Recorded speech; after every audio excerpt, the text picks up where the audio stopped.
Now, after finishing with that story from Jesus, Gandhi gets into the heart of the argument. And as I say, I think you can work out his logic, and it will be good for you to do so.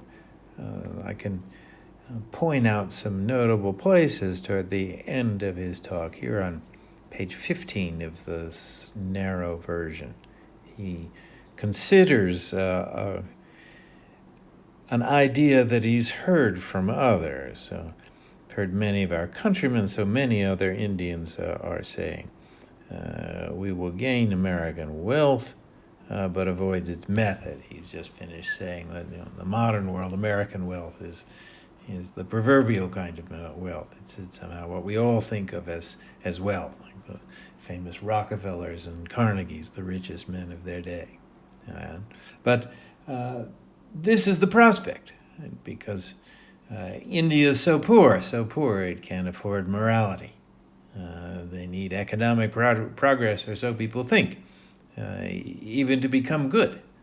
And that they will do this in a distinctively Indian way, whereas they'll get the wealth, but not get it by the same methods which would create moral dangers, as far as Gandhi is concerned, and those other people seem to share his understanding, but think they can do one and not have the other. And here on page 16, Gandhi addresses the question of whether it's possible. So that would be a question for you. I mean, what does he say to this distinction? It's made at the bottom of page 15, and Gandhi gives his answer here on page 16. But we can see the basics. We cannot. Gandhi says we cannot be wise, temperate. Right? So we're intelligent. We have a kind of moral wisdom. We have self-control, good habits, and furious, and so disposed toward progress and growth and working hard to make money. Though we can't be those things in a moment, right? So you can't be all those things at once.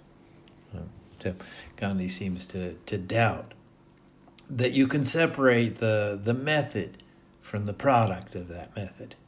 If you want American wealth, then you must become American people. And Gandhi wonders whether that's worth it or worth anything at all. And so he begins to describe the modern industrial society. He first says, we are India, a land where gods once walked the earth.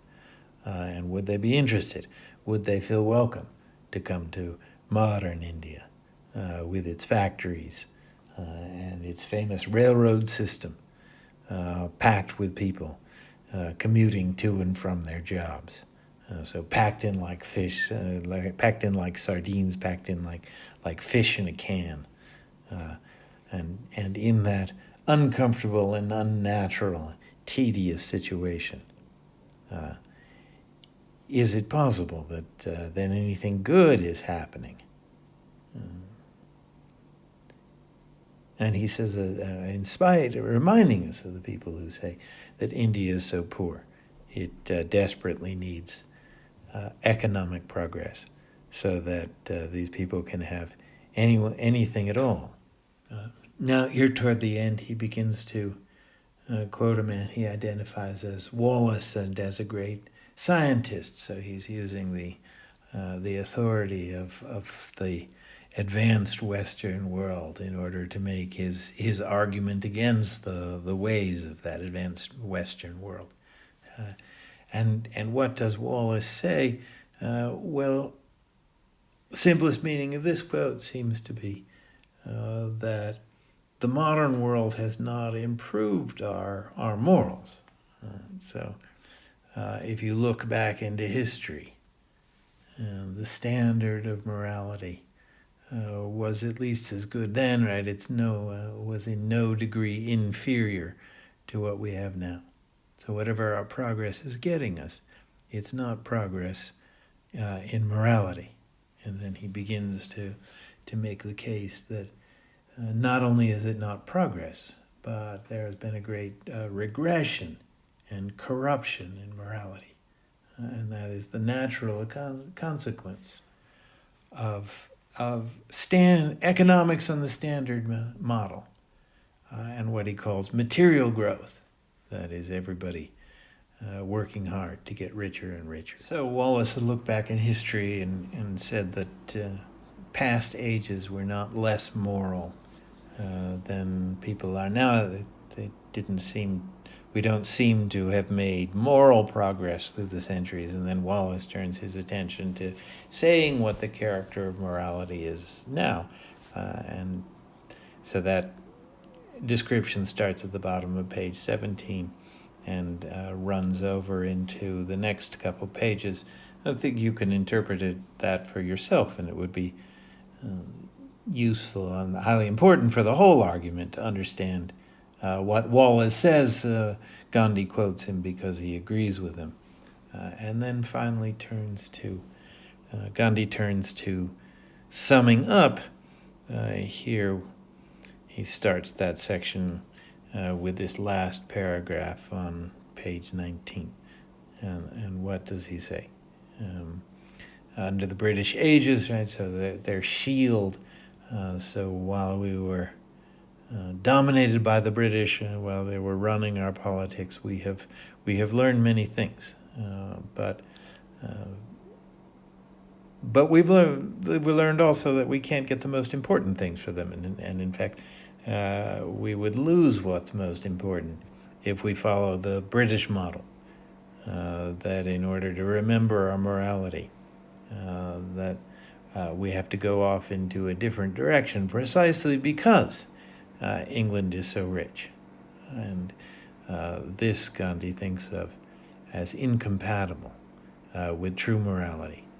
And he's willing to say that true morality is the real power in this life. You have the narrow version almost at the end. He comes down to the ideas that seem most distinctive to himself. So we don't need to be afraid of ideals or of reducing them to practice even to the uttermost. And this is the great counter-argument that he's been arguing against. Right? Other people say that we are so poor we can't afford morals, and that if we try to practice them, we won't have enough material. We won't be substantial enough, even to be good people. And Gandhi comes to an opposite conclusion. Right? That's the point he's arguing against, but what he's arguing for is the opposite. Ours, right? So that's significant, right? Meaning our nation, and it really will be ours. Gandhi hasn't succeeded yet when he gives this speech, but he says, but it really will be theirs when his movement succeeds. So ours will only then be a truly spiritual nation. It will only be a good people when we will show more truth than gold. So when our goal is something other than economic advancement and progress, greater fearlessness than pomp of power and wealth. And so pomp, beautiful word, means putting on a big display of power or wealth. And what we need more than that is fearlessness, right? So that's where Gandhi begins to get distinctive. That's what his method of passive resistance calls for, great fearlessness. You simply oppose other people and refuse to cooperate with them, no matter what they do with them. You don't commit sins against them by acting violently against them. And what you need for that is a great fearlessness, so that you can take what people give you without changing your basic ideas of what's right and wrong, and without cooperating in harm to yourself. And then we'll have the essence of morality, greater charity than love of self. So our concern for other people will be more powerful than our concern for ourselves.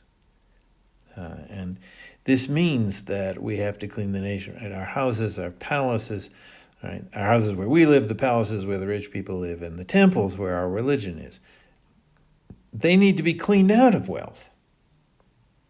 And they have to begin to show the attributes of morality, right? So that not economics, not money making, but morals.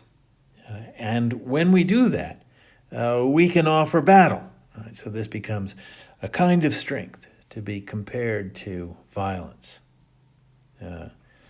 And so in that condition, when we are truly spiritual and moral, then we can fight against the hostile forces without having to carry a burden, right, of being violent, being sinners, being immoral ourselves.